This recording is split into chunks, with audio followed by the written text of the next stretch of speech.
मुंबई में वज़ीर दाखिला अमित शाह के प्रोग्राम में एक शख्स के घुस जाने पर संजीदगी से नोटिस लेते हुए सेंट्रल रिजर्व पुलिस फोर्स ने इस सिलसिले में महाराष्ट्र पुलिस को खत लिखने का फैसला किया है।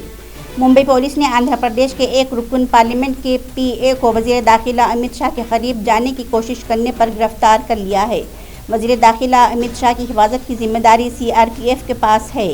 सीआरपीएफ के बावसूख ज़राए ने बताया कि वाक़ये के पेश नज़र ज़रूरी इक़दाम किए जाएंगे।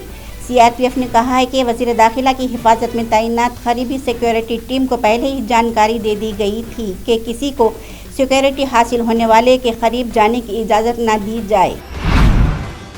सुप्रीम कोर्ट ने बुध के रोज़ मुशाहिदा किया कि सिर्फ एक कम्युनिटी की तालिबात हिजाब पहनकर तालीमी इदारों में आना चाहती हैं, जबकि दीगर तालिबात ड्रेस कोड की पैरवी करने को तैयार हैं और इन्हें इस पर कोई मसला नहीं है। सुप्रीम कोर्ट ने इस बात से इत्तेफाक नहीं किया कि यूनिफॉर्म को लाजमी बनाने से मुताल्लिक़ कर्नाटक हुकूमत के फरवरी का हुक्म सिर्फ एक कम्युनिटी को निशाना बनाने के लिए जारी किया गया। ज़राए ने CNN न्यूज़ 18 को बताया कि सोशल मीडिया पर असरअंदाज होने वाले यानी सोशल मीडिया इन्फ्लुएंसर्स को जल्द ही अपने ब्रांड एसोसिएशंस या बामुआवजा प्रमोशंस का ऐलान करना होगा। अगर ऐसा न किया जाए तो इन पर भारी जुर्माना आयद किए जाएंगे। वज़ारत बराए उमूर सारिफीन की जानिब से अगले 10 दिनों में एक मियारी ऑपरेटिंग तरीक़ेकार SOP जारी करने का इम्कान है, जो कि ऑनलाइन सारिफीन को तहफ़्फ़ुज़ फराहम करने के लिए तैयार किया गया है। नेशनल इन्वेस्टिगेशन एजेंसी बिहार में 30 मुकामात पर तलाशी ले रही है, जो कि पॉपुलर फ्रंट ऑफ इंडिया से मुबैना तौर पर मुंसलिक दहशत गर्दी के एक मुश्तबा मॉड्यूल की तहक़ीक़ात कर रही है। कांग्रेस की भारत जोड़ो यात्रा शुरू होने के बाद अपोजिशन के दीगर लीडरान भी 2024 के लोकसभा इंतखाबात की तैयारियों में मसरूफ़ हो गए हैं। तेलंगाना के वज़ीर आला चंद्रशेखर राव की नीतीश कुमार से मुलाकात के बाद ममता बनर्जी ने भी इलेक्शन को लेकर बयानबाजी शुरू कर दी है।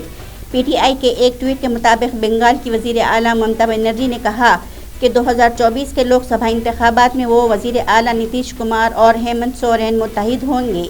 TMC सरबराह के इस बयान को नीतीश कुमार की अपोजिशन को मुत्तहिद करने की कोशिशों से जोड़कर देखा जा रहा है। ज्ञानवापी मस्जिद मुकदमा एक जानिब जहां वाराणसी की ज़िला अदालत में चल रहा है, वहीं सुप्रीम कोर्ट ऑफ इंडिया में भी एक से ज़ायद ऐसी अर्जी दाखिल की गई हैं जो पुलिस ऑफ वर्शिप कानून को गैर आइनी करार देने की अदालत से गुजारिश कर रही हैं। साल 2020 में सुप्रीम कोर्ट ऑफ इंडिया में प्लेस ऑफ वर्शिप कानून का कलअदम करार देने की मांग करने वाली 2 पिटीशन दाखिल की गई थी, जिसमें एक पिटीशन को अदालत ने समाअत के लिए कबूल करते हुए मरकज़ी हुकूमत को नोटिस जारी किया है। ये पिटीशन भारतीय जनता पार्टी से ताल्लुक़ रखने वाले अश्वनी कुमार उपाध्याय एडवोकेट नामी शख्स ने दाखिल की थी, जिसका नंबर सिविल रेट पिटीशन 1246/20 है।